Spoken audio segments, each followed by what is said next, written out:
بسم اللہ الرحمن الرحیم ایاک نعبد و ایاک نستعین۔ ناظرین، جس طرح آپ دیکھ رہے ہیں میرے پیچھے وہ کنٹینر ہے جس میں زیارت کے جو شہداء ہے وہ موجود ہے، اور اس طرف آپ کو دھرنا دکھائی دے رہا ہے، اور یہ دھرنا پچھلے 11 دن سے جاری ہے، اور ان کے مطالبات یہی ہے کہ ہمیں امن دیا جائے، ہمیں اپنے حقوق دیا جائے، اور جو دہشت گرد آئے ہیں ان کو یہاں سے نکالا جائے۔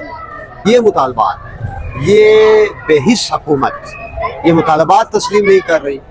یہ لوگ اس چیز میں سیریس نہیں ہے۔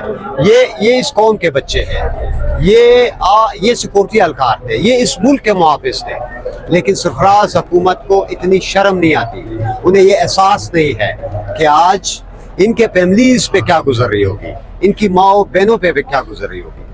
یعنی لاشیں پڑی ہوئی ہے، آج 11واں 12واں دن ہے، یہ لوگ کہہ رہے ہیں کہ ہم آپ کو 1-1 کروڑ روپے دیں گے، آپ اپنے لاشیں اٹھاؤ اور یہاں سے چلے جاؤ۔ یہ کتنی شرم کی بات ہے۔ آپ کو یہ چیز سمجھ کیوں نہیں آ رہی؟ دنیا کے ممالک میں اگر دیکھا جائے، ایک دن کا اگر احتجاج ہوتا ہے، وہاں کی جو گورنمنٹ ہوتی ہے، وہاں کے جو رسپانسبل جو ادارے ہوتے ہیں وہ مستعفی ہو جاتے ہیں، وہ ان کے ہر طرح کے مطالبات مان جاتے ہیں۔ لیکن یہاں کی بے بسی دیکھے، یہاں کی بے حسی دیکھے، میں آخر میں یہ درخواست کرنا چاہتا ہوں کہ اس دھرنے میں زیادہ سے زیادہ شرکت ہو۔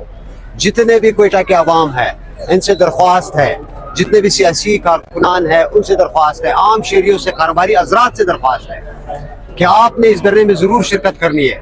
جب آپ کا پریشر بڑھے گا، جو یہ نااہل وزیر اعلیٰ ہے ان پہ پریشر آئے گا اور یہ مطالبات تسلیم کرنے پہ آئے گا، تو درخواست یہی کریں گے کہ آپ ایک ہوں گے اور آپ اس نااہل گورنمنٹ پہ پریشر ڈالیں گے، اور امید کرتے ہیں کہ جتنی بھی سیاسی پارٹیاں ہیں اور جو مرکزی لیڈران ہیں، قائدین ہیں، جو چاہتے ہیں کہ اس ملک میں جمہوریت ہو، جمہوریت بحال ہو، انہیں اس دھرنے میں شرکت کرنی چاہیے۔